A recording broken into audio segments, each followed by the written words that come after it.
Warenga achiel kachiel nyaka kaunti ma Migori kwa chaka mabende wedo kanyo ni familia moro mawuok e kaunti ma Migori santo pod ywagora tich gi bang' ka bende ne giwito chi wuodgi mano mabende ne otho e kinde mane odhi konyore e od thieth mano maduong' ma Migori.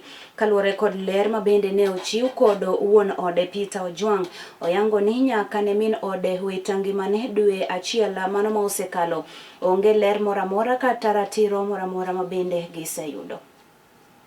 Kwa majina naitwa Peter Ojwang Atonga. I'm the husband of Immaculate Wanjiru. Kwa kila kitu imefanyika kwa huyo msichana, mimi kama bwanake nimekuwa nikifuatilia.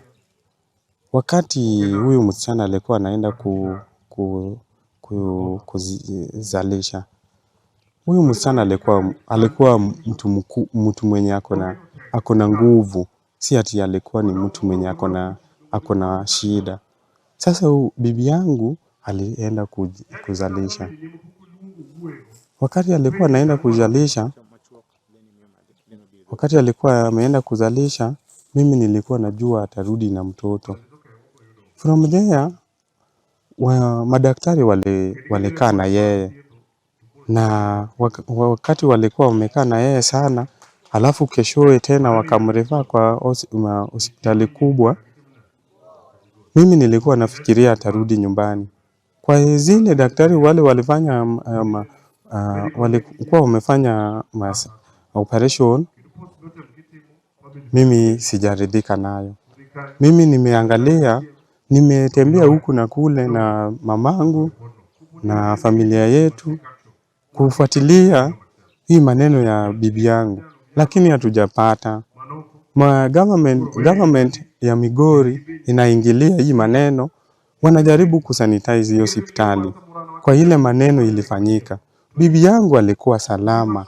Wanasema bibi yangu ilifika pale akiwa critical condition. Haikuwa ni hiyo, kwa sababu alikuwa anatembea.